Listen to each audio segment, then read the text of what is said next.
Vamos lá, então vamos orar?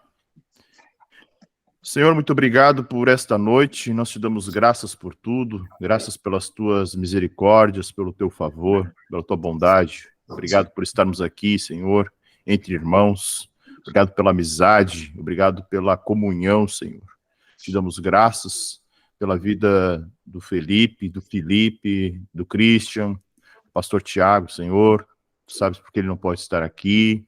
Estenda a tua mão, Senhor, de tua mão, teu favor, tua mão sanadora sobre a Priscila, restaura a saúde dela, o Guilherme também. Nós te damos graças por tudo. Muito obrigado por esse momento de aprendizado e que os nossos corações estejam abertos para ouvir a tua voz nessa noite, em nome de Jesus. Amém. Amém. Bora lá? É o Christian que começa, né? Isso aí.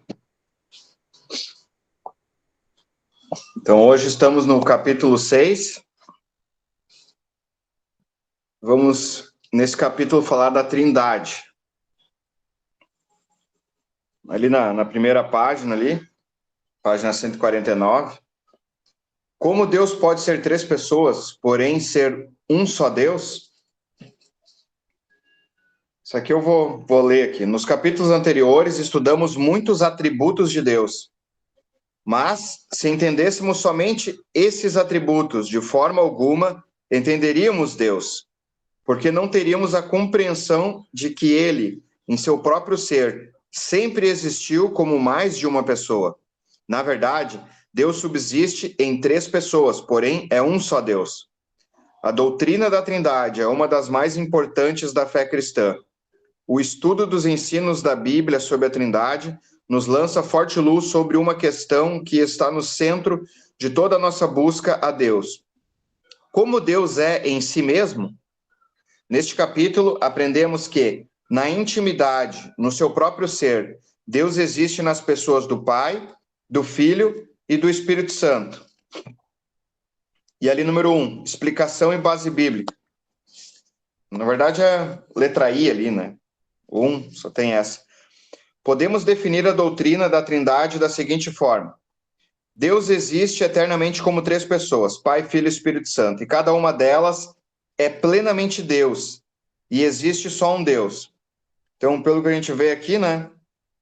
Então, para nós entendermos Deus e como Ele é em si, que eles são três pessoas, Pai, Filho e Espírito Santo, e que as três são plenamente Deus, né? Acho que isso que era importante destacar, porque muitas vezes nós temos assim como se fosse, né? Tem Deus, aí Jesus e o Espírito Santo, né? Mas essas três pessoas, elas são plenamente Deus, né? Elas têm, são, vamos dizer, funções diferentes, mas três em um, né? Eles têm o mesmo pensamento, é um só, né? É uma forma, não destoa um do outro, né? As operações são diferentes, mas não destoam um do outro. A doutrina da Trindade é revelada de forma progressiva nas Escrituras, né? Ou seja, né? Ela, conforme a gente vai lendo, ali vai se revelando, né? Até agora no 1, nós vamos falar sobre a revelação parcial no Antigo Testamento. Pelo que eu estava lendo aqui, no Antigo Testamento não se tem de forma clara, né? Explícita, assim, tem o Espírito Santo, né? Bem claro, não tem dessa forma para que nós viéssemos entender pelo Antigo Testamento. O que tem são ali versículos ali que a gente interpreta de que há, né, mais de uma pessoa. Aí nós vamos ler ali no segundo ali, terceiro parágrafo, por exemplo ali. Gênesis 1:26, né? Façamos o homem à nossa imagem, conforme a nossa semelhança. O que é a forma plural do verbo? Façamos, e o pronome no plural nossa quer dizer? Algumas pessoas têm sugerido que são plurais de majestade, uma forma de tratamento que o rei usaria ao dizer, por exemplo, estamos felizes em conceder seu pedido. No entanto, no hebraico do Antigo Testamento, não existem outros exemplos de um monarca utilizando verbos no plural ou pronomes no plural sobre si mesmo em um plural de majestade, como esse. Portanto, essa sugestão não tem provas que a sustentem. Outra sugestão é de que Deus está falando com anjos nessa passagem, mas os anjos não participam da criação do homem, nem o homem foi criado à imagem e semelhança dos anjos. Logo, essa sugestão não convence. Então a gente vê aqui 2 pontos, né? Como se fosse uma forma, né, um pronome ali, uma forma de majestade de falar, como se fosse apenas uma, né, dentro de uma concordância ali verbal. Só que diz ali que em nenhum momento existe esse plural de majestade, né? Então é uma coisa que é descartado. Verbos plural, pronomes no plural sobre si mesmo em um plural de majestade. E sobre os anjos também, né? Porque nós não fomos criados, né? A imagem dos anjos.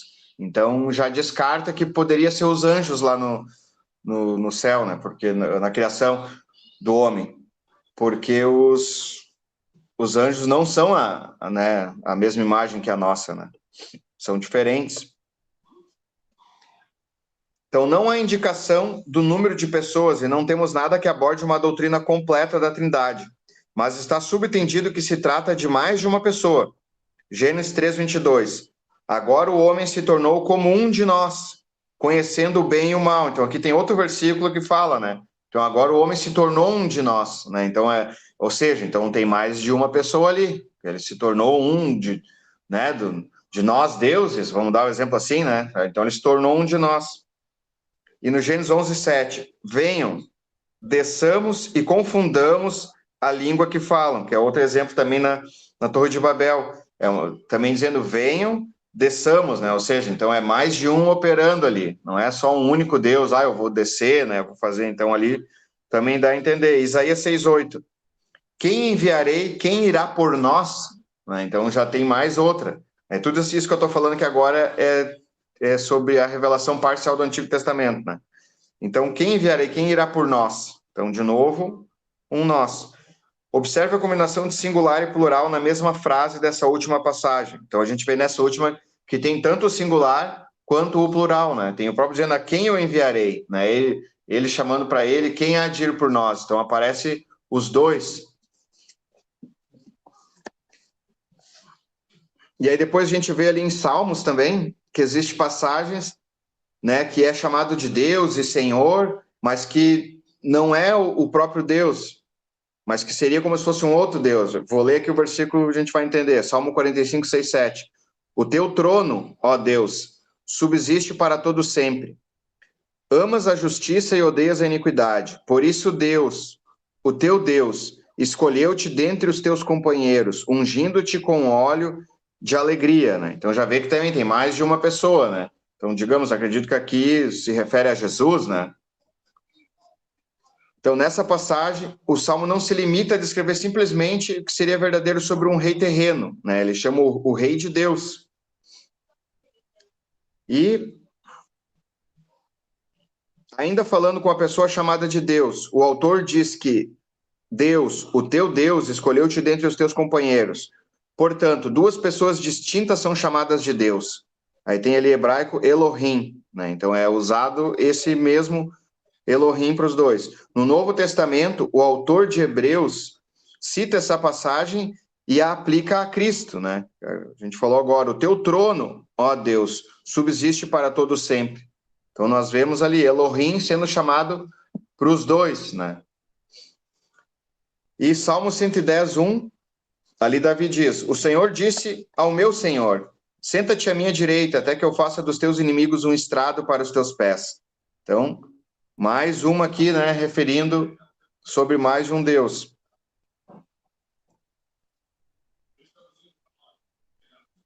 E quem poderia estar dizendo, ali no meio ali, quem poderia estar dizendo a Deus, senta-te à minha direita, exceto alguém que também seja plenamente Deus? Seguindo a perspectiva do Novo Testamento, podemos parafrasear esse versículo deste modo. Deus Pai disse ao Deus Filho, senta-te à minha direita. Mas mesmo sem o ensino do Novo Testamento sobre a Trindade, parece claro que Davi tinha consciência sobre uma pluralidade de pessoas em um Deus. É que é algo interessante, né? Porque ali não era no Antigo Testamento, não, digamos, não tinha todo o Novo, da questão, né? E Davi já tinha esse entendimento, né? Claro que aí nós vemos que ele era, ao mesmo tempo, profeta, né? Então que ele... Mas é algo bem interessante, né? De poder ver que ele tinha essa noção, assim, dessa intimidade que parecia que ele conseguia se relacionar, vamos dizer assim, tanto com Jesus quanto com Deus, sendo que Jesus nem estava ali ainda, né, presente. Então ele tinha essa consciência, né, como diz aqui, que ele tinha consciência da pluralidade. Isaías 63:10 diz que o povo de Deus se revoltou e entristeceu o seu Espírito Santo, aparentemente sugerindo que o Espírito Santo se distingue da pessoa de Deus. É o seu Espírito Santo, né? Entre aspas, e que esse Espírito Santo pode se entristecer, sugerindo desse modo capacidades emocionais características de uma pessoa distinta. Aí nesse aqui eu indico para vocês o livro do Benny Hinn, O Espírito Santo. Para vocês conhecerem, já leram o Bom Dia Espírito Santo? Quem já leu ele? Já leu também, Felipe? O Felipe não, o Felipe já... Não eu tem já li. não tem quem no início da jornada com Cristo não tenha lido, né? Se nasceu no meio pentecostal, leu ou ouviu falar do Bom Dia Espírito Santo, né? Fica mais 5 minutinhos comigo. E aí aqui fala, né? Capacidades emocionais características de uma pessoa, né? Além do mais, várias passagens do Antigo Testamento sobre o anjo do Senhor sugerem uma pluralidade de pessoas em Deus. A palavra traduzida por anjo no hebraico malak significa simplesmente mensageiro. Se esse anjo do Senhor é um mensageiro do Senhor, logo ele também se distingue do próprio Senhor. Porém, em alguns pontos, o anjo do Senhor é chamado de Deus ou de Senhor.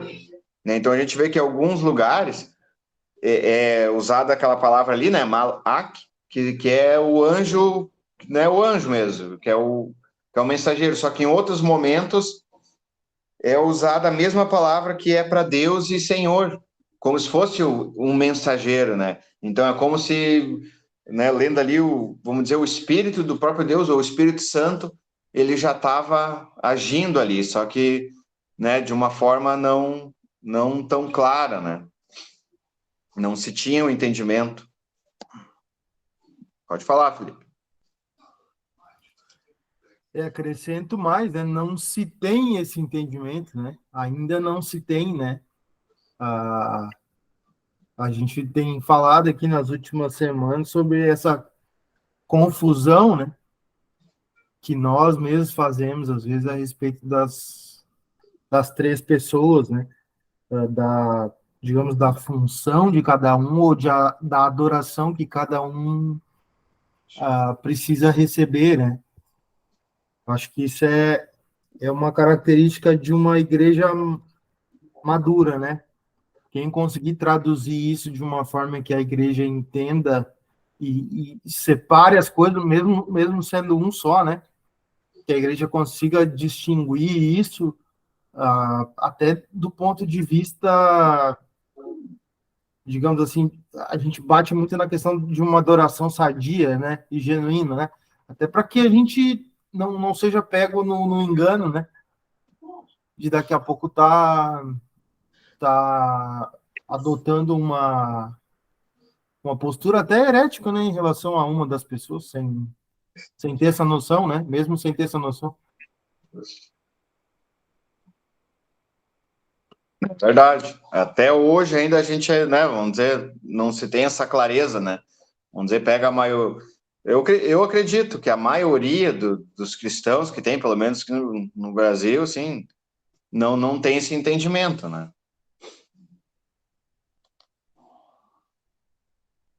E aí, números ali, 20, ali tem os exemplos, né? Então, outros pontos do Antigo Testamento, o anjo do Senhor simplesmente se refere a um anjo criado. Mas, pelo menos nestes textos, o anjo especial ou mensageiro do Senhor parece ser uma pessoa distinta que é plenamente divina, né? Então ali é Números 22, 35, Juízes 2, né, o 1 ao 2, 6, 11 ali, Êxodo também, então aparece que não é distinta, que é o próprio, que faz parte, que é o próprio Senhor, né? Que é algo plenamente divino. Então essa seria a explicação aqui sobre o Antigo Testamento e o Espírito Santo, né? Que ele não tem de forma clara, ele tem de forma parcial, mas que nesses textos e dentro do hebraico ali, então a gente vê que tem momentos que dá a entender, digamos assim, tanto de Jesus quanto do Espírito Santo, né? A gente viu nessa passagem. E no 2 agora, a revelação mais completa da Trindade no Novo Testamento. Então, já no Novo Testamento já tem de forma mais clara. Pode falar, pastor. Isso que o Felipe falou é muito importante, porque as pessoas não sabem distinguir o que a gente chama de trindade ontológica e economia da trindade. Ou seja, trindade ontológica significa que Pai, o Filho e o Espírito Santo são iguais em atributos e em poder. Ou seja, quando a gente fala que eles são oniscientes, os três são. Né? É bem a revelação do Antigo Testamento aqui. Lembram da passagem de Abraão com os três homens? Ali é a trindade. Ali é a trindade. Então, o façamos é a trindade, ou seja, isso se chama trindade ontológica, eles são iguais. Mas a economia da trindade, ou trindade econômica, ela se dá nesse processo salvífico. Ou seja, o pai enviou o filho é submisso ao pai, ou seja, é uma missão, entendeu? Na trindade ontológica, eles são iguais. Iguais, os três são Deus, né? É um Deus só, subsistente em três pessoas. Mas na trindade econômica, a economia da trindade, é a missão. Ou seja, o pai enviou o filho. O filho glorifica o pai. O espírito dá testemunho do filho. Né?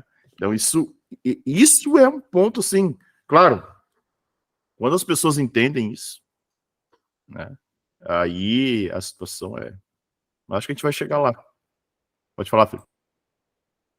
Não, é justamente o que vem depois, né? Que o pai envia o filho e o filho diz que se eu não subir, eu não vou poder enviar, né, o espírito, né?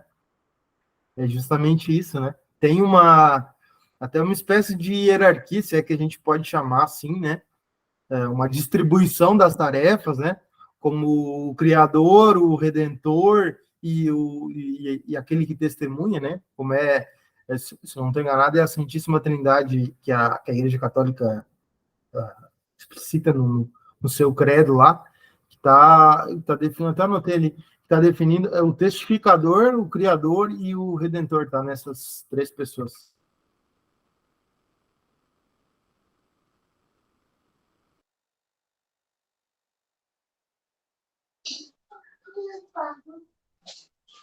E aí no 2, então, a revelação mais completa, né?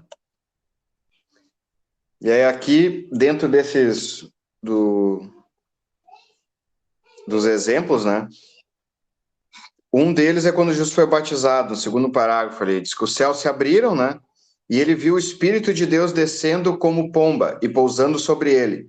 Então uma voz dos céus disse: Este é o meu filho amado, em quem me agrado. Então ali é como se tivesse aí os três na operação naquele momento. Deus Pai falando, o Espírito Santo, né, como pomba ali descendo e Jesus ali embaixo sendo batizado, né? Então aí seria, digamos, né, no Novo Testamento, uma ação onde os três estão juntos. E no final, depois no outro parágrafo, no final do ministério terreno de Jesus, ele diz a seus discípulos que eles deveriam ir e fazer discípulos de todas as nações, batizando em nome do Pai, do Filho e do Espírito Santo. Essa daqui eu acho que ela é um dos versículos que deixa mais claro ainda, né? Porque aí fica o próprio Jesus falando, né? Então não é vamos dizer, não é qualquer pessoa que está falando, não é uma interpretação, não é um estudo, é o próprio Jesus batizando, né, no nome do Pai, do Filho e do Espírito Santo. Pode falar. Perdão, gente, é que o tema é puxado, né? Eu acho que vale toda e qualquer reflexão, acho que vale, tá?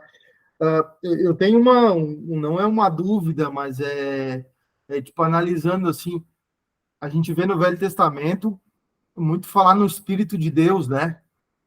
O Espírito de Deus, o Espírito de Deus, e pela ordem que a gente está vendo ali, seria essa manifestação do Espírito Santo em forma de pão, a primeira manifestação do Espírito Santo, e o que é chamado de Espírito de Deus no Velho Testamento seria uma outra coisa? Não, eu creio, e muitos creem assim, que o Espírito de Deus no Antigo Testamento é o próprio Espírito Santo, né? Porque ele inspirou os autores, né? Só que a atuação dele era, por exemplo, vinha o Espírito Santo, né? Lembram, assim, Sansão, o Espírito de Deus, o Espírito do Senhor se apossou dele. Ou seja, era uma ação temporária do Espírito sobre a vida de um homem, né? Diferente do Novo Testamento após Atos 1, né? 1:8 ali, quando Jesus diz, olha, ficai em Jerusalém até que do alto sejais revestidos de poder. A partir dali, o Espírito passou a fazer habitação no crente. Então, no Antigo Testamento, era uma manifestação do Espírito de Deus. Só aproveitando, o Cris falou dos anjos ali, né? O anjo do Senhor, muitas vezes aparece no Antigo Testamento em letra maiúscula, o anjo do Senhor. A gente entende isso como uma cristofania, uma manifestação do próprio Cristo. Tá? Por exemplo, para Agar, aparece o anjo do Senhor com letra maiúscula. Então, se fosse um anjo criado, né, se fosse uma criatura de Deus, como são os anjos, apareceria como anjo, né, como já aparecem quando cita Gabriel, quando cita Miguel, né? Não quando cita, como é que é? Saltiel, o anjo do homem lá, que Saltiel, lembrou, né? É, Rafael, não, só tem Miguel, por favor. Rafael, Matael, só tem Miguel e Gabriel, gente. O resto não aparece na Bíblia. Mas essa do anjo do Senhor é importante, porque é uma cristofania, ou uma teofania, né? Então são manifestações distintas no Antigo Testamento, né? Temporárias, pontuais, específicas para uma ação, né? Diferente do Novo Testamento, tanto que Atos, por exemplo, poderia ser chamado Atos do Espírito Santo, não Atos dos Apóstolos, porque é a igreja conduzida pelo Espírito Santo. Então, o Espírito Santo tem um papel fundamental hoje na vida da igreja. Uma igreja sem Espírito Santo é uma igreja morta, né? Então, nós precisamos entender e compreender isso. Né?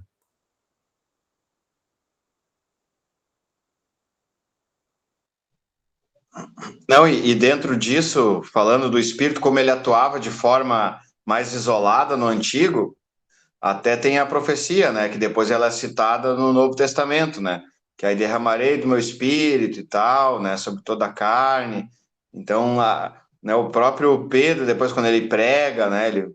Ele fala, o apóstolo Pedro.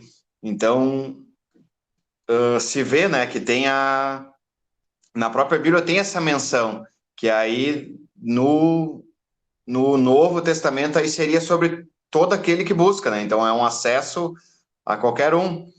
E já no Antigo Testamento já não, era mais isolado, né?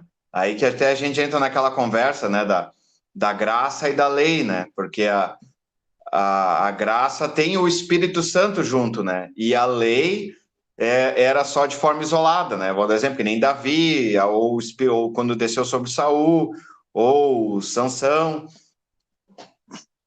Então, a gente vê que até nessa questão de sobre lei e graça também tem a ver nessa atuação do Espírito Santo ter descido para o Novo Testamento. Por causa que aí se torna, digamos, tem um facilitador do Antigo, no Novo Testamento tem um facilitador que não tinha no Antigo, né? E, só que também no Novo, vamos dizer assim, a cobrança, né, o pecado, ele já é mais dentro do homem, né? O homem já começa pecando dentro.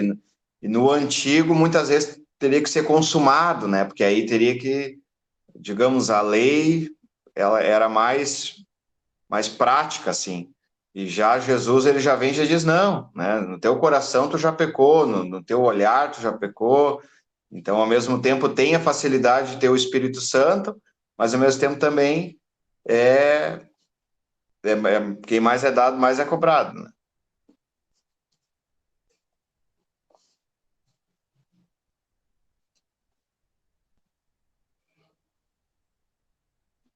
Então, vamos ali, naquele continuando, né, do Pai, do Filho e do Espírito Santo.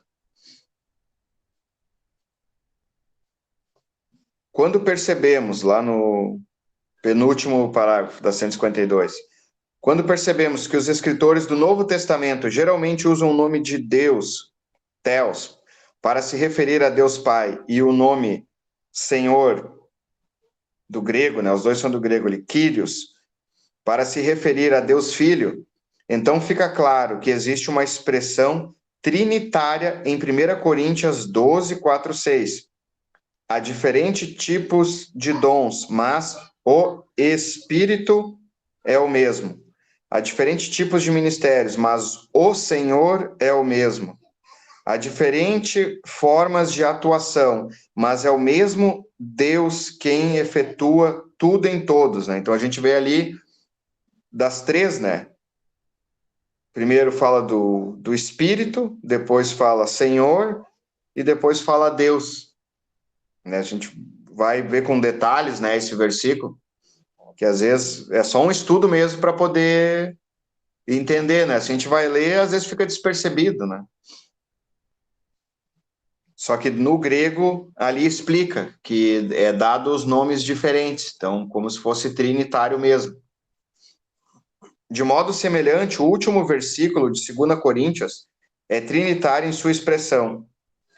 A graça do Senhor Jesus Cristo, o amor de Deus e a comunhão do Espírito Santo sejam com todos vocês, né? Que é até a gente quando ora no final do culto, né, sempre, né, menciona esse versículo. Às vezes até confunde a comunhão com Jesus, o amor. Tem que decorar isso aqui quando colocar junto lá, Felipe, no quem faz a oração final. Aí botar lá uma colinha, ó. Faz um adesivo e cola no púlpito. A graça é de Jesus, o amor é de Deus e a comunhão com o Espírito Santo. Então a gente vê aqui, né, que tem esse trinitário novamente, né? Então, vemos também as três pessoas mencionadas de forma separada em Efésios 4, 4 a 6. Há um só corpo e um só Espírito. Assim como a esperança para a qual vocês foram chamados é uma só. Há um só Senhor, uma só fé, um só batismo, um só Deus e Pai de todos, que é sobre todos, por meio de todos e em todos. Aqui novamente, trinitário de novo, falando de Espírito, de Senhor e de Deus. Então, todas as três pessoas da Trindade são mencionadas juntas no parágrafo que abre a carta de 1 Pedro. Escolhidos de acordo... A Vi vai abrir para ti lá. Escolhidos de acordo com o pré-conhecimento de Deus Pai, pela obra santificadora do Espírito, para a obediência a Jesus Cristo e a aspersão do seu sangue. 1 Pedro 1:2, né? Então, aqui de novo, trinitário, os três. E em Judas 20, 21, edifiquem-se, porém, amados, na santíssima fé que vocês têm, orando no Espírito Santo, mantenham-se no amor de Deus, enquanto esperam que a misericórdia de nosso Senhor Jesus Cristo os leve para a vida eterna. Esse versículo também é muito claro, né? Então a gente vê que já no Novo Testamento já tem a revelação mais completa. Olha, a gente lê de novo esse versículo, né? Edifiquem-se, porém, amados, na santíssima fé que vocês têm, orando no Espírito Santo. Então, aí vamos pegar essa parte que é orando no Espírito Santo. A gente não vê na Bíblia, sem ser em outros versículos também, orando em Jesus, né? Orando em Deus, né? Não tem isso. Então a gente sempre vê que vai ter orando no... Aí Espírito Santo, né? Então, que ele é que está atuando, né? Mantenham-se no amor de Deus, que também, de novo, quando a gente lê ali também, né? Amor, muitas vezes, não, claro, todos são um, né? Mas é quando a gente fala nas funções, né? Então, a gente vê no amor de Deus, né? No sentido da função que foi de Deus ter dado o seu filho, né? Por amor, né? E na misericórdia de nosso Senhor Jesus Cristo. Então a gente vê algumas atribuições a cada um e a forma que cada um atua, né? Então daqui deixa bem claro. Mas aí minha parte então seria isso, né? A parte A. Então falando sobre o Antigo e o Novo Testamento, e no Antigo de forma parcial e no Novo de uma forma mais completa, e nesses versículos que nós lemos, né? A gente consegue ter esse entendimento, essa revelação. Só uma colocação ali, o termo senhor, que é Kyrios, era usado para o imperador romano. Então o imperador se achava Deus, né? Então ele era, e um dos grandes problemas do cristianismo para o Império Romano foi justamente a ideia da conversão, né? O judeu não convertia ninguém. A questão do judaísmo era um nacionalismo. Tu nascia judeu ou não. Não havia uma conversão ao judaísmo. Aí o cristianismo vem, os judeus eram tolerados, o cristianismo converte gregos e judeus e gregos, gentios. E aí Roma, opa, pera um pouquinho, né? Tudo bem, vocês têm aí os judeus que eles consideravam uma classe bem, né, assim, a ralé da sociedade humana, né, da humanidade. Então os romanos até ignoravam a religião judaica. Mas quando o cristianismo começa a botar o Kyrios, o Jesus como Kyrios, ou seja, não, pera um pouquinho. O Kyrios, o Senhor, é o imperador. E aí Roma bate de frente com o cristianismo, né? Justamente. Show. Quem é o próximo? O B é o Thiago. Era ele? Não, acho que sou eu. Ah, o Felipe? Acho que sou eu. Não, só isso que o pastor estava falando também, em relação aos judeus, né? O que eles alegam em relação ao Novo Testamento, porque que eles não creem, né? No Novo Testamento, é porque eles acham que Roma justamente adulterou as escrituras, né? Aí eles comentam que por conta disso eles não creem no Novo Testamento, né? Mas vamos lá, meus irmãos. Então, a letra B fala a respeito das 13 declarações que resumem o ensino bíblico. Tá? E a gente está falando ali a respeito, continuamos falando a respeito da Trindade, né? Que é o tema do nosso capítulo, tá? Ele diz o seguinte, é um texto bem extenso, mas tem vários pontos que a gente tem que prestar atenção aqui, tá? Ele fala, por um lado, a doutrina da Trindade é um mistério que nós nunca poderemos entender completamente. Eu acho que isso, de fato, né, a gente não tem, e talvez nunca tenha, né, durante muito tempo, talvez a gente não tenha essa clareza a respeito da Trindade, e a gente vê que é um ponto até pouco explorado, né, já por ter essa compreensão de que não, a gente não vai entender mesmo, então não vamos explorar, não vamos deixar isso ficar claro para a igreja, porque isso só vai trazer confusão. Eu sou da época que era mais fácil não explicar para não ter confusão, né? Então, talvez a gente tenha trazido isso muito na nossa cultura, tá? No entanto, podemos entender parte da sua verdade resumindo o ensino das Escrituras em 3 afirmações. E aí eu até inverteria a ordem das afirmações ali, tá? Eu começaria por há um só Deus. Depois, Deus é 3 pessoas. E depois, cada pessoa é plenamente Deus.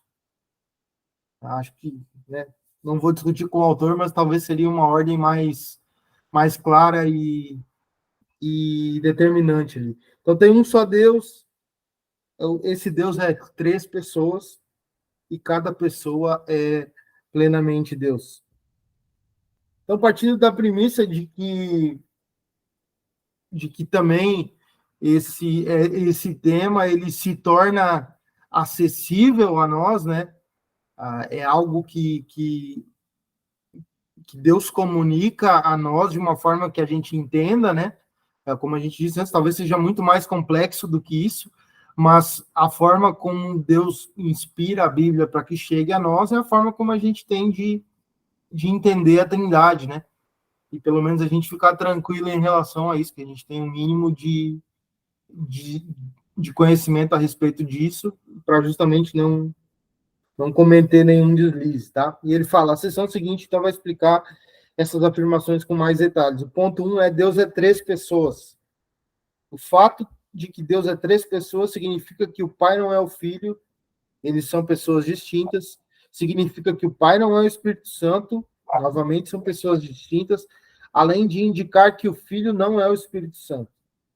Essas distinções são vistas nas várias passagens citadas na sessão anterior, bem como em muitas outras referências do Novo Testamento. A gente viu claramente ali nos textos que o Christian estava lendo, a respeito das ordens, né, essa própria, eu acho que essa visão que a Igreja Católica dá, claro que ela é limitada, né, mas é interessante como eles tratam a Trindade, né, que separam o Criador, o Redentor e o Testificador, né. Pelo menos didaticamente é um jeito que aos mais leigos, quem sabe, pode ser uma forma de capturar a atenção ali para entender o mínimo a respeito, né. Então ele segue dizendo, lemos em João 1 e 2, que no princípio era aquele que é a palavra, ele estava com Deus e era Deus, ele estava com Deus no princípio. O fato de que a palavra, que é vista como Cristo, nos versos 9 ao 18, estava com Deus, mostra uma distinção de Deus Pai. Em João 17, 24, fala com Deus Pai sobre minha glória, a glória que me deste, porque me amaste antes da criação do mundo, mostrando uma diferença entre as pessoas, um compartilhamento de glória e um relacionamento amoroso entre pai e o filho antes de o mundo ser criado. Então, é uma relação que Jesus nos explicou, digamos assim, como sendo uma relação hierárquica de pai e filho, né? Principalmente no conceito judeu, né? O peso que é o pai sobre o filho, né? Então, ali naquele contexto, Jesus explicando, não, quem me enviou foi o pai, eu sou o filho, né? Isso nos traz um entendimento que justamente essa relação amorosa, essa relação próxima, né, é uma noção que nós temos da relação que Deus tinha com Jesus, né? Amou de tal maneira que deu o seu próprio filho, né? Também é uma relação de transferência do amor de Deus a Jesus a nós como criação também, né? Então a gente vê essa relação entre Deus e Jesus, né? Então somos inteirados de que Jesus continua a ser o nosso sumo sacerdote e advogado diante de Deus Pai. Aí cito o texto: meus filhinhos, escrevo-lhes essas coisas para que vocês não pequem. Se, porém, alguém pecar, temos um intercessor junto ao Pai, Jesus Cristo justo, né? Cristo é aquele que é capaz de salvar definitivamente aqueles que, por meio dele, aproximam-se de Deus, pois vive sempre para interceder por eles. Porém, para interceder por nós diante de Deus Pai, é necessário que Cristo seja uma pessoa distinta do Pai, né? Então, é claro que aí a gente tem a distinção das primeiras duas pessoas e o papel de cada uma, né? Depois ele fala o seguinte, além disso, o Pai não é o Espírito Santo e o Filho não é o Espírito Santo. Eles se distinguem em vários versículos. Jesus diz, mas o Conselheiro, o Espírito Santo, que o Pai enviará em meu nome, lhes ensinará todas as coisas e lhes fará lembrar de tudo o que eu lhes disse. Então, essa atuação aí sobrenatural, digamos, do Espírito Santo, que não é a mesma atuação que Jesus teve, né? São papéis totalmente diferentes, né? Jesus veio em carne, né? Teve o papel na redenção, e o Espírito Santo veio cumprir um outro papel na história, né? Na nossa história. Depois disso, é o seguinte, por fim, o fato de que o Filho não é o Espírito Santo também é indicado nas várias passagens trinitárias mencionadas anteriormente, como na Grande Comissão, né, que nós lemos. Outra passagem indica que Cristo voltou para o céu e depois enviou o Espírito Santo, né?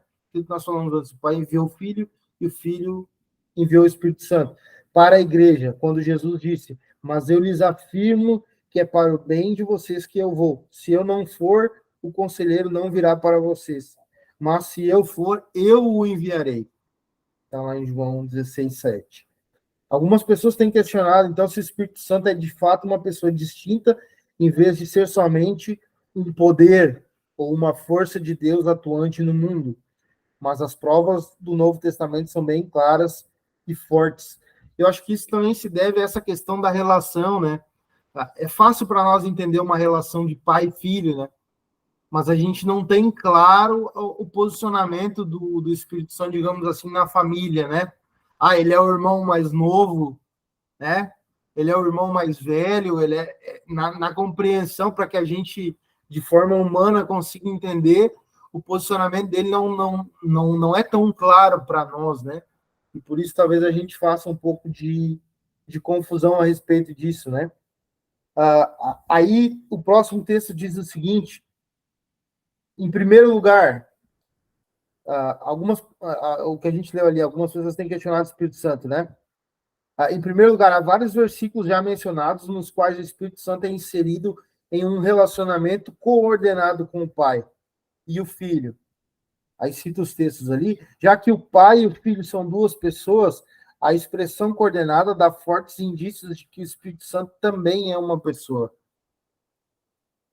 Ainda há lugares nos quais o pronome masculino ele, que é o ekeinos, é aplicado ao Espírito Santo, o que não seria esperado das regras da gramática grega, porque a palavra espírito, ou pneuma, é neutra, não é masculina, e seria normalmente referida como um pronome neutro ekeino. Além disso, o nome conselheiro ou consolador, que seria no grego paracletos, é comumente usado para falar de uma pessoa que ajuda ou dá consolo ou conselho para outra pessoa, ou para várias pessoas, mas é aplicado com referência ao Espírito Santo no Evangelho de João. Outras atividades pessoais são atribuídas ao Espírito Santo, como ensinar, em João 14, 26, o testemunhar, em João 8, 26 e 27, sondar as profundezas de Deus, 1 Coríntios 2:10, conhecer os pensamentos de Deus, 1 Coríntios 2:11, proibir ou permitir certas atividades, Atos 16, 6 e 7, falar, Atos 8, 29, 13 e 2, avaliar e aprovar um plano de ação sábio, Atos 15, 28, e se entristecer com o pecado na vida dos cristãos, em Efésios 4:30, que é um pouco do que o Christian estava falando ali, né, da característica. Então, por esses textos, a gente consegue entender que a gente está falando de uma terceira pessoa, que não é o pai, que não é o filho. Finalmente, caso se entenda simplesmente o Espírito Santo como o poder de Deus, em vez de uma pessoa distinta, então várias passagens simplesmente não fariam sentido, porque nelas tanto o Espírito Santo quanto o seu poder ou o poder de Deus são mencionados. Por exemplo, Jesus voltou para a Galileia no poder do Espírito, né? Não se falou do seu Espírito, no poder do Espírito. Teria que significar Jesus voltou para a Galileia no poder do poder de Deus. Em Atos 10, 38, como Deus ungiu a Jesus de Nazaré com o Espírito Santo e poder. Significaria como Deus ungiu a Jesus de Nazaré com o poder de Deus e com poder. Romanos 15, 13, 1 Coríntios 2 e 4. Logo, podemos concluir que o Espírito Santo é uma pessoa distinta, que é o que a gente tem falado ali. Então, se a gente considerar os textos que nós mencionamos, a gente vai ter claramente essa percepção de que o Espírito Santo seria essa terceira pessoa da Trindade. Ponto 2 diz o seguinte: cada pessoa da Trindade é plenamente Deus, né? Então, assumindo que nós temos 3 pessoas, vamos falar a respeito da divindade de cada pessoa, né? Além do fato de serem pessoas distintas, a Bíblia também dá farto testemunho de que cada uma dessas pessoas é plenamente Deus. Em primeiro lugar, Deus Pai é claramente Deus. Isso significa claro desde o princípio, isso fica claro desde o primeiro versículo da Bíblia, no qual Deus criou os céus e a terra. É também evidente em todo o Antigo e o Novo Testamentos, em que Deus Pai claramente é visto como Senhor soberano de tudo, e Jesus ora ao seu Pai no céu. O fato seguinte indica que o Filho é plenamente Deus. Embora esse ponto seja explicado com maiores detalhes no capítulo 15, a pessoa de Cristo podemos observar de forma rápida várias passagens claras a essa altura.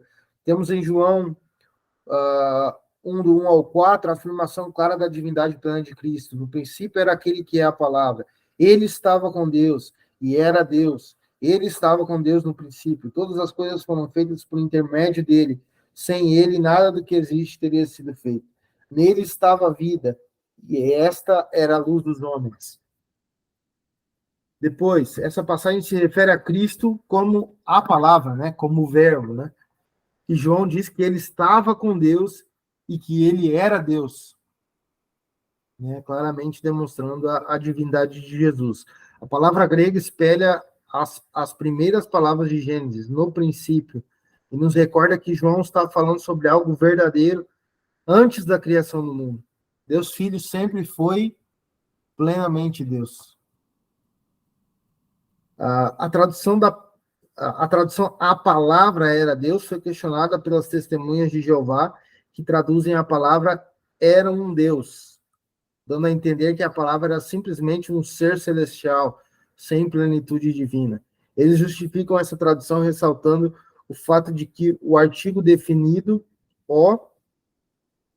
não está presente antes das palavras gregas theos, ou Deus. Por isso dizem que theos deve ser traduzido como um Deus. No entanto, a interpretação deles nunca foi reconhecida em lugar nenhum por nenhum especialista em grego. É de conhecimento geral que a frase segue a regra comum da gramática grega, e a ausência do artigo indefinido simplesmente indica que Deus é o predicado em vez de sujeito da frase. Vamos lá. A incoerência da posição das testemunhas, os irmãos podem interromper, tá? Fica à vontade aí.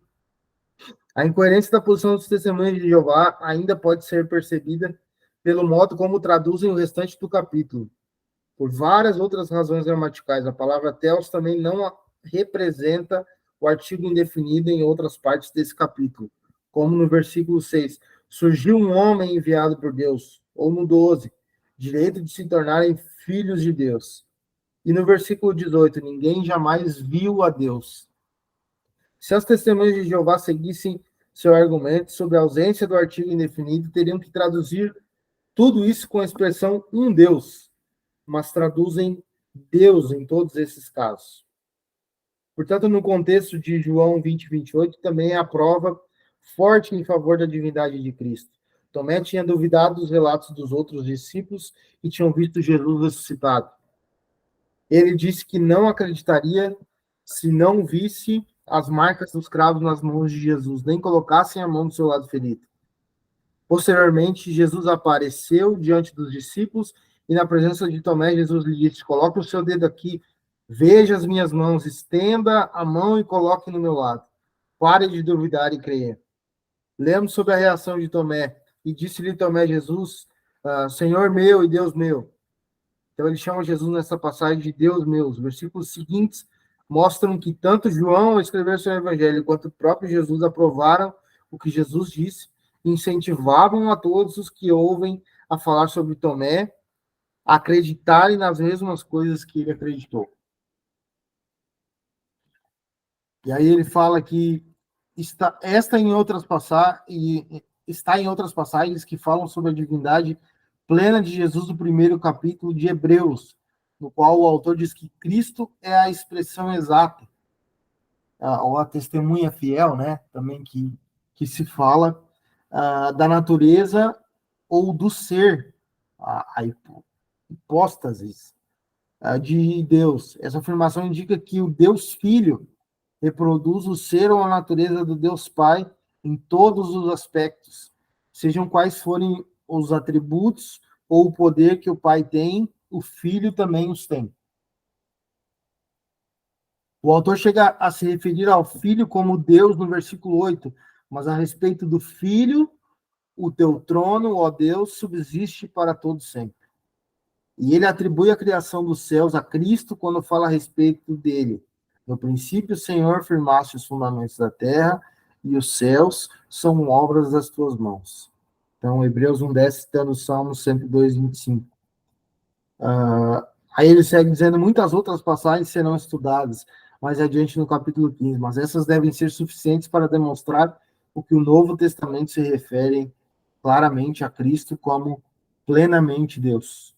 Como Paulo menciona em Colossenses, pois em Cristo habita corporalmente toda a plenitude da divindade. Né? A gente até comentou na outra aula que Jesus era uma espécie de teofania também, né? Uma manifestação de Deus física à humanidade, né? Além disso, o Espírito Santo também é plenamente Deus. Aí a terceira pessoa, a explicação da divindade do Espírito Santo. Quando entendemos que Deus Pai e Deus Filho são plenamente Deus, então as expressões trinitárias em versículos como Mateus 28:19, batizando-os em nome do Pai, do Filho e do Espírito Santo, se revestem de significado para a doutrina do Espírito Santo. Essa verdade demonstra que o Espírito Santo é classificado no mesmo nível do Pai e do Filho. Isso pode se notar quando reconhecemos como seria absurdo que Jesus dissesse, batizando-os em nome do Pai e do Filho e do Arcanjo Miguel. Isso daria a uma criatura uma posição completamente inadequada, até mesmo para um arcanjo. Os cristãos de todas as épocas só podem ser batizados no nome do próprio Deus, assumindo desse modo o caráter dele. Aí comenta das outras passagens trinitárias ali que a gente tem relacionadas. E fala, em Atos 5, 3-4, Pedro pergunta a Ananias, Ananias, como você permitiu que Satanás enchesse o seu coração a ponto de você mentir ao Espírito Santo? Você não mentiu aos homens, mas sim a Deus. Segundo as palavras de Pedro, mentir ao Espírito Santo equivale a mentir a Deus. Paulo também diz em Coríntios 3,16, vocês não sabem que são santuário de Deus e que o Espírito de Deus habita em vocês? O templo de Deus é o local no qual o próprio Deus habita. Paulo explica isso pelo fato de que o Espírito de Deus habita nele, aparentemente igualando desse modo o Espírito de Deus e o próprio Deus. Davi pergunta em Salmos 139, 7, 8, para onde poderia eu escapar do teu Espírito? Para onde poderia fugir da tua presença? E se subir ao céu, lá estás. Se eu fizer a minha cama na sepultura, também lá estás. Essa passagem atribui a característica divina da onipresença ao Espírito Santo, algo que não se aplica a nenhuma criatura de Deus. Parece que Davi iguala o Espírito com a presença de Deus. Fugir do Espírito de Deus é o mesmo que fugir da sua presença. Se não existisse nenhum lugar para onde Davi possa fugir do Espírito de Deus, logo ele sabe que aonde quer que vá, terá que reconhecer a sua presença. Paulo atribui a característica divina da onisciência ao Espírito Santo em 1 Coríntios 2, 10, 11. Mas Deus revelou a nós, por meio do Espírito, o Espírito sonda todas as coisas, até mesmo as coisas mais profundas de Deus. Pois quem dentre os homens conhece as coisas do homem, a não ser o Espírito do homem que nele está? Da mesma forma, ninguém conhece as coisas de Deus, a não ser o Espírito de Deus. Ele segue dizendo, além disso, a atividade de regenerar qualquer pessoa que seja nascida de novo é obra do Espírito Santo. Jesus disse, né? Ninguém pode entrar no reino de Deus se não nascer da água e do Espírito. O que nasce da carne é carne, mas o que nasce do Espírito é Espírito. Não se surpreenda pelo fato de eu ter dito é necessário que vocês nasçam de novo, né? Na verdade, a obra de dar uma nova vida espiritual às pessoas quando se tornam cristãs é algo que somente Deus é capaz de fazer. Por isso, essa passagem dá outra indicação de que o Espírito Santo é plenamente Deus. Até o momento, chegamos a duas conclusões ensinadas de forma abundante por toda a Bíblia. Deus é três pessoas e cada pessoa é plenamente Deus. Aí o autor cita, se a Bíblia ensinasse só esses dois fatos, não haveria nenhum problema lógico em combiná-los, porque a solução óbvia seria que existissem três deuses, né? O Pai é plenamente Deus e também o Filho e o Espírito Santo. Teríamos um sistema no qual existem três seres igualmente divinos. Esse sistema de crença seria chamado de politeísmo. É o que a gente estava comentando, acho que uma ou duas aulas atrás, né? E aí nós vamos passar para o ponto 3, que é justamente essa explicação, né? De que existem três deuses, né? Nesse caso, nós seríamos politeístas, mas agora vem a explicação de por que esses três são um só. E aí nós não somos politeístas por conta disso, né? Então, o ponto 3 é justamente o que vai esclarecer isso para nós. Deixa eu falar, né? Só complementar aquela questão do batismo ali, né? Porque tem algumas igrejas que batizam só em nome de Jesus. Então, isso mostra o quanto é importante a ideia do batizar em nome do Pai, do Filho e do Espírito Santo. Ou seja, a ideia da trindade em ação, né? E outra coisa bem interessante também, quando se fala ali da própria questão dos testemunhos de Jeová, né? Teve uma discussão logo nos primeiros séculos da história da igreja, que foi justamente a ideia de que envolvia Maria, né? Ou seja, ela era mãe de Cristo ou mãe de Deus, né? Ela era Christotokos ou Theotokos, né? Theos, Deus, né? E isso foi uma discussão para combater uma heresia, mas que depois criou outra, porque o concílio da igreja chegou ao ponto de dizer, não, ela é Theotokos, ela é mãe de Deus, Cristo é Deus, né? Só que daí esse mãe de Deus, quando vai a igreja católica começar a ter um desvirtuamento, a igreja desvirtua e vira a igreja católica, aí a Maria é mãe de Deus, então se Maria é mãe de Deus, Maria pode ser adorada, pode ser venerada, né? E aí, na verdade, o mãe de Deus é um termo justamente que a igreja cunhou para fazer essa proteção em relação à divindade de Cristo, né? Ou seja, Cristo realmente era o verbo encarnado. Mas aí a ideia de mãe de Deus virou algo, né, que posteriormente também deu espaço para uma heresia. O senhor acredita que isso pode ter sido ponto de partida para a questão dos santos também, da elevação A ideia da canonização depois, né? Então, tanto que se conversa com alguns católicos mais praticantes, assim, eles dizem que não adoram Maria, mas reverenciam, veneram, e vão dizer a mesma coisa dos santos, né? Mas a igreja vem logo ali depois de esse concílio, acho que é 452 ou 62, que é o concílio de Éfeso.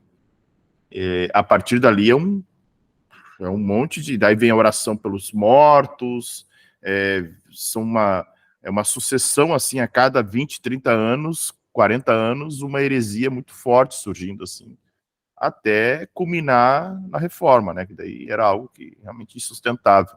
Mas é uma sequência de heresias que vão sendo toleradas e vão sendo dogmatizadas pela igreja, né? porque o fato digamos assim, de alguém, vamos dizer, quem conviveu com João Paulo II, daqui a pouco João Paulo II é elevado à condição de santo. Nossa, perde até essa reverência, assim, né, sobre o que é o divino e o que não é, né? fica meio bagunçado, né? Exato, porque daí coloca todo mundo no mesmo patamar, né? É a mesma coisa com a Maria, mãe de Deus. Ok, tecnicamente ela foi, mas o que não lhe faz santa no sentido de ser adorada, né? Ela não está no mesmo nível da Trindade de forma alguma.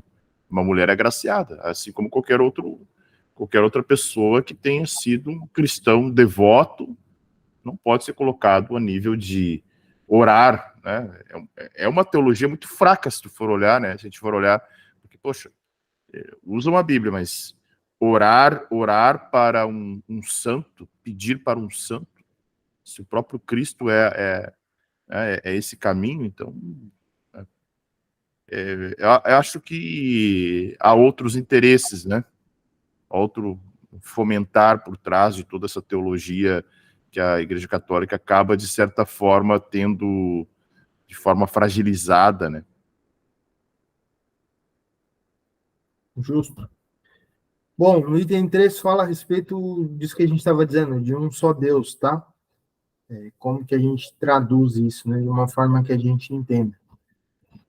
Fala que a Bíblia é extremamente clara sobre o fato de que existe um único Deus. As três pessoas distintas da Trindade são uma, não somente em propósito ou concordância sobre o que pensam, mas são uma em essência, uma em natureza essencial. Em outras palavras, Deus é um só ser. Não há três deuses, apenas um Deus.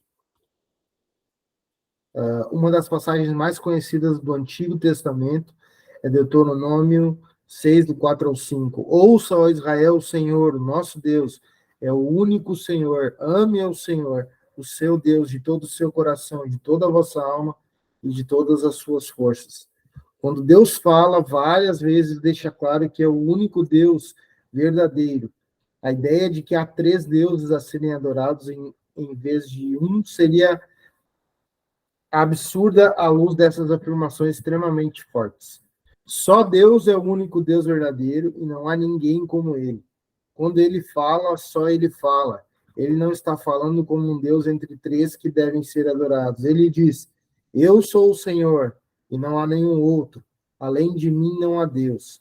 Eu o fortalecerei, ainda que você não tenha me admitido, de forma que do nascente ao poente saibam todos que não há ninguém além de mim. Eu sou o Senhor e não há nenhum outro.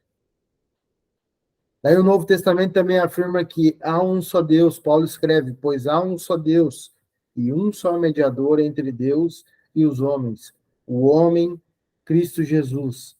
Paulo afirma que há um só Deus. Por fim, Tiago afirma que até os demônios reconhecem que só existe um Deus, embora a sua concordância intelectual não seja suficiente para o salvar. Você crê que existe um só Deus? Muito bem, até mesmo os demônios creem e tremem. Mas Tiago claramente diz que alguém faz bem em acreditar que existe um só Deus. Esse é um dos, digamos assim, é um dos mistérios ali da Trindade, né? Essa relação de que nós nos baseamos nas afirmações, né? E a gente usa a Bíblia para ter esse entendimento, mas digamos assim, é materialmente inconcebível, né? A gente tem que ter uma questão espiritual, e o nosso espírito testifica também com isso, né? De que para crer nesse ponto, né? Por isso que várias doutrinas acabam saindo desses entendimentos distorcidos, né? Criam uma série de outras linhas, né? Certo? Próximo item é o item 4, que diz o seguinte: toda analogia tem o seu limite. Como não podemos adotar nenhuma dessas soluções simplistas, de que modo então podemos juntar as três verdades bíblicas e manter a doutrina da Trindade? As pessoas recorrem várias vezes a comparações vindas da natureza ou da experiência humana numa tentativa de explicar essa doutrina. Embora elas sejam úteis em um nível básico de entendimento, todas se mostram inadequadas ou enganosas em uma reflexão mais profunda. Por exemplo, dizer que Deus é como um trevo de 3 folhas, que tem 3 partes, porém continua sendo um. Não procede, porque cada folha é só parte do trevo, e não se pode dizer que uma das folhas constitui todo o trevo.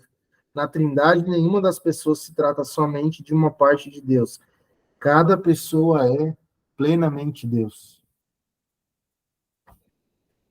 A analogia com as 3 formas de água, vapor, água e gelo, também não é adequada. Nenhuma quantidade de água pode ser considerada nas 3 formas ao mesmo tempo. As formas possuem propriedades e características diferentes. Não há nada nessa analogia que corresponda ao fato de que existe um Deus. Só existe um Deus.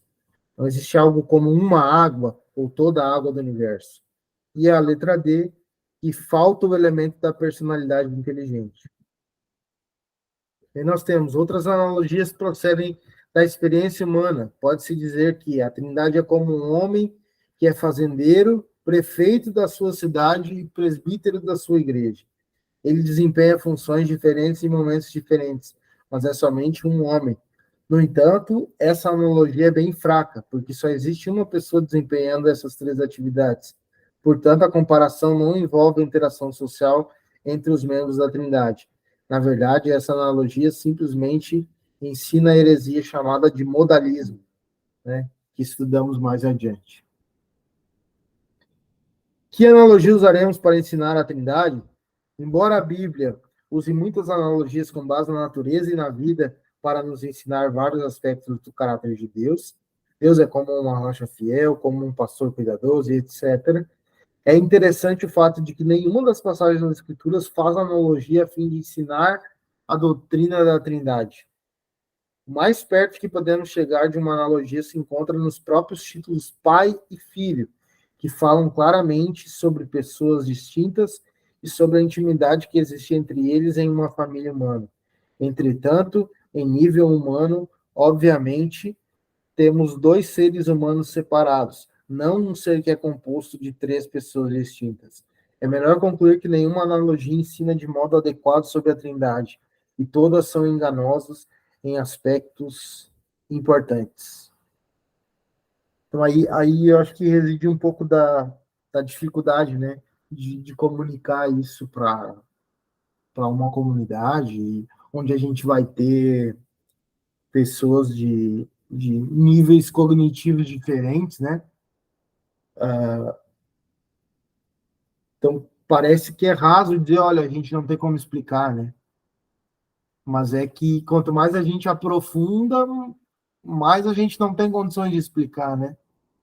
Porque se a gente for ver de uma maneira simplista, qualquer um dos exemplos acima, né, numa linguagem mais clara, poderia ser cabível, né? Mas a gente pode estar, na verdade, a gente estaria cometendo um erro grave, né, a respeito da Trindade, que é negligenciar algum dos aspectos ali, né? Nos 3 exemplos que foram citados ali, né? Então, aí está um desafio bem grande de construir esse entendimento a respeito da Trindade de uma forma que as pessoas entendam, né? O ponto 5, então, para a gente fechar o capítulo, as soluções simplistas necessariamente negam uma das 3 premissas do ensino bíblico. Portanto, temos 3 afirmações, todas ensinadas na Bíblia. Só há um Deus, Deus é 3 pessoas e cada pessoa é plenamente Deus. Por toda a história da igreja, houve tentativas de chegar a uma solução simples para a doutrina da Trindade, negando uma ou outra dessas proposições. Se alguém negar a primeira afirmação, isso nos deixa somente com o fato de que cada pessoa mencionada nas Escrituras, Pai, Filho e Espírito Santo, é Deus, e que existe um só Deus. Porém, se não temos como dizer que são pessoas distintas, existe uma solução simples. Trata-se de nomes diferentes para uma mesma pessoa que age de forma diferente em meio a várias situações. Às vezes, essa pessoa se chama de pai, em outros momentos de filho, em outros de Espírito Santo. Entretanto, essa solução negaria o fato de que as 3 pessoas são individualmente distintas, que o pai envia o filho ao mundo, e que o filho ora ao pai, e que o Espírito Santo intercede por nós diante do pai. Outra solução simples pode ser encontrada negando a segunda afirmação. Isso é, negar que algumas pessoas identificadas pela Bíblia realmente são Deus de forma plena. Se simplesmente afirmarmos que Deus é três pessoas e que existe um só Deus, então podemos ser tentados a dizer que algumas pessoas não são plenamente Deus, mas são subordinadas ou partes criadas por Deus. Por exemplo, aqueles que negam a divindade plena do Filho e do Espírito Santo podem recorrer a essa solução. Mas como acabamos de perceber, essa solução teria que negar toda uma categoria do ensino bíblico. Por fim, como observamos há pouco, negar que há um só Deus nos levaria a uma solução simples, mas também a crença em três deuses, algo claramente contrário às Escrituras. Embora o terceiro erro não tenha sido comum, cada um dos dois primeiros surgiu em um momento ou outro da história da igreja, e cada um deles permanece hoje em alguns grupos. Então, meus irmãos, tudo que sabemos é que nada sabemos. Essa primeira... negar a primeira afirmação ali é o que os unicistas fazem, né? Exato. O pessoal da banda Voz da Verdade lá, aquela galera tem essa ideia. Embora seja um pouco difícil de comprovar biblicamente, né? Porque essa ideia de Deus, Jesus orando ao Pai, poxa, como é que ele vai explicar isso, né? Jesus no Getsemane está orando ao Pai, ele achar que a ideia de que é um Deus só, a mesma pessoa se manifestando de formas diferentes, não vai falar para, né, vai orar a si mesmo, negócio um pouco meio estranho, assim, né? Mas é uma teologia, é uma ideia bem frágil essa primeira. Já a segunda, né, que cada pessoa é plenamente Deus, é onde caem os testemunhos de Jeová, né? Ou seja, Jesus foi criado e a partir dali ele é inferior ao Pai, é um deusinho, né? Não, quando eles debatem, dizem, não, é uma espécie de divindade, mas uma divindade menor, uma divindade criada, né? Então é algo bem interessante, sim, de discutir. Mas realmente é uma doutrina muito complexa, né? Não é tão simples assim. A princípio parece ser, né? A gente não tem um cristão que não saiba o que é trindade, talvez, mas compreender realmente a trindade já é outra história, né? Ah, Pai, Filho e Espírito Santo, ok, mas como se relaciona com ele? Né? A própria relação com o Espírito Santo, né? Por muito tempo foi ignorada, né? O Christian falou do Benihim, daí um determinado momento foi totalmente transformado, ou seja, a partir do momento em que se popularizou, principalmente essa ideia do Benihim, de uma adoração ao Espírito Santo e um esquecimento do próprio Filho, né? Então, quando a gente entende a economia da Trindade, fica mais fácil de realmente prestar um culto mais coerente com aquilo que a Bíblia realmente pondera, né? Mas é uma longa jornada, né, pastor? Eu acho que, por exemplo, se a gente pensar sempre na questão da comunidade, né? Exato. Um tema para para um ano. Discutir por anos, né? Exato. Até firmar um entendimento mínimo, né? De tudo. Daí a gente vê como é trabalhoso, né? Como é uma jornada longa, né? Porque um tema desse tu pode levar muito tempo debatendo, discutindo, e não podemos esquecer que as pessoas vão chegando também, né? Exato. E aí, como criar um modelo que seja cíclico, né? E constantemente retroalimentado. Então, realmente, por isso que discipulado é uma jornada épica. Realmente, por muito tempo, né? Mas tá aí o desafio, né? Temos o desafio de fazer algo, de construir algo realmente que não seja superficial, como a gente percebe ao longo da história, né? Olha, assim, acredito que cada um de nós aqui, que já tem uma longa jornada com Cristo, certamente, nessa longa jornada, poucas vezes se deparou com profundidade, né, como temas como este, né? Então, a gente vai ao longo, poxa, né? E aí, né? Onde falhamos como igreja de não chamar o povo para esse tipo de doutrina, porque são as doutrinas básicas, mas elas vão sendo esquecidas, vão sendo deixadas de lado por outras questões que vão sendo mais valorizadas, dependendo da igreja, da comunidade, né, do tempo.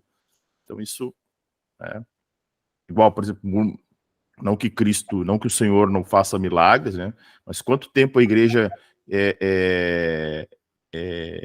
valorizou mais o milagre em si, né, do que o próprio Deus do milagre. Né? Se debruçar sobre uma doutrina da Trindade é olhar para o Deus do milagre. E aí o milagre é secundário. Né? O que o Deus pode fazer, poxa, ele mesmo, impossível para Deus? Não há nada impossível para Deus. Agora, por muito tempo se focalizou naquelas questões que são secundárias, na verdade, né? É isso que só para concluir, assim, é isso que a gente pensa como diferença, né? Como ser uma comunidade diferente, né? É voltar a esses pontos, né? Porque, como o senhor disse, às vezes a estrutura a necessidade, digamos, ela suprime, né, o estudo ou a própria doutrina, né? Porque estamos ali de domingo a domingo, tem que ter entretenimento, tem que ter obrigação, tem que ter isso, tem que ter aquilo. Mas vamos lá, o que nos sustenta, né? A gente, infelizmente, tem visto muitas igrejas que estão alicerçadas em cima de outras coisas e não digo que são más igrejas, não é isso aqui. Não é. O meio levou a isso, né? É que, na verdade, falta um direcionamento, né, bíblico, né? Daqui a pouco estão realmente bem intencionados, mas aí aquele modelo que vai replicando ao longo dos anos, das décadas, as pessoas acham que o culto se resume àquilo ali, né? E, na verdade, poxa, conhecer a Trindade pode fazer com que eu realmente consiga testemunhar de Jesus de uma forma muito mais eficaz, né? Me relacionar com ele de forma eficaz, a comunidade se relacionar de forma eficaz também. Então, isso é fundamental para esse nossos passos que nós estamos dando aí. Legal, de queimar os neurônios, né? Isso aí. Tá bem? Pedir para o Felipe agradecer ao Senhor esse momento, encerrarmos aqui, já que ficou quietinho. Semana que vem é comigo e contigo, né? Aí a gente fala aí. Amém, meus irmãos. Sabe que só... Obrigado, Antônio. O que foi, Christian? A benção apostólica, aquela. Ele já tá com a TV. Com o amor de Deus Pai, as doces. Não, porque na realidade a gente tem essa também, né? As doces e ricas consolações do Espírito Santo de Deus, né? Seja com vós todos, não só hoje, mas para todos sempre, né? Acho que tem, Paulo também menciona isso, né? Tem. Sobre as consolações. Amém? Deus, muito obrigado, Senhor, por este momento ao qual passamos em comunhão para aprendermos mais e mais sobre Ti, sobre a Tua pessoa, sobre, Senhor, Deus, o que o Senhor deseja para a igreja, a relevância da igreja, uma igreja, Pai, bíblica, uma igreja, Senhor, que busca aprender mais sobre Ti e passar isso, Pai, para as demais pessoas, de forma a glorificar e exaltar o Teu nome. Senhor, nessa noite, longe de qualquer vaidade, longe, Senhor, de qualquer orgulho, longe de nós, qualquer sentimento que não seja glorificar e exaltar ao Senhor. Te pedimos, Pai, que tudo que estudamos aqui essa noite, que tudo, Pai, que buscamos aprender de Ti, venha encontrar um lugar, Senhor, fértil nos nossos corações, um lugar, Senhor, onde tudo que foi, Pai, aqui, Senhor, debatido, tudo que foi, Senhor, Deus, mencionado, Pai, venhamos aplicar de forma viva, de forma eficaz em nossas vidas. Nós te pedimos, Espírito Santo de Deus, continue conosco. Abençoa, Pai, cada família aqui representada. Abençoa, Senhor, ali o pastor Tiago, o Guilherme, Senhor, que não puderam estar com a gente. A tua bênção, a tua graça, o teu favor também esteja sobre eles, Pai. Que o Senhor venha, Pai, estar dando graça a ele, ao pastor Tiago, neste momento, a qual ele está passando de dificuldade, a ele, a Juju, a Pri. O Senhor sustente, Pai. É sempre uma alegria quando todos nós estamos juntos aqui. É sempre, Pai, prazeroso. E nós sentimos hoje a falta dele aqui, Pai. E nós entendemos a necessidade que ele tem hoje de estar ali com a sua esposa. E te clamamos, Espírito Santo de Deus. Te clamamos, Deus Pai. Te clamamos, meu Jesus, que o Senhor venha restabelecer a saúde da irmã Priscila. Venha, Pai, dar graça. Assim como também abençoar as nossas vidas, Pai, repreendendo todo espírito de doença, de enfermidade, todo acidente, todo incidente, tudo aquilo que queira roubar, Pai, a nossa atenção, tudo aquilo que queira, Pai, trazer dano, prejuízo, tristeza, angústia, preocupação, ansiedade aos nossos corações. Colocamos a nossa comunidade de fé, Senhor, a Igreja Palavra de Vida, apresentamos ao Senhor. Que o Senhor continue a direcionar as nossas vidas, a direcionar o pastor Anderson, o pastor Tiago, o pastor Christian, e todos nós, Pai, para louvar e glória do teu santo nome. Cada uma das pessoas, Pai, que vão servir, seja abrindo culto, seja louvando, limpando, que todas essas pessoas, Pai, estejam com o coração em Ti. Todas as pessoas, Pai, na tua casa, Pai, bem intencionadas, cuja intenção é glorificar ao Senhor. É no nome de Jesus que nós oramos e já te agradecemos.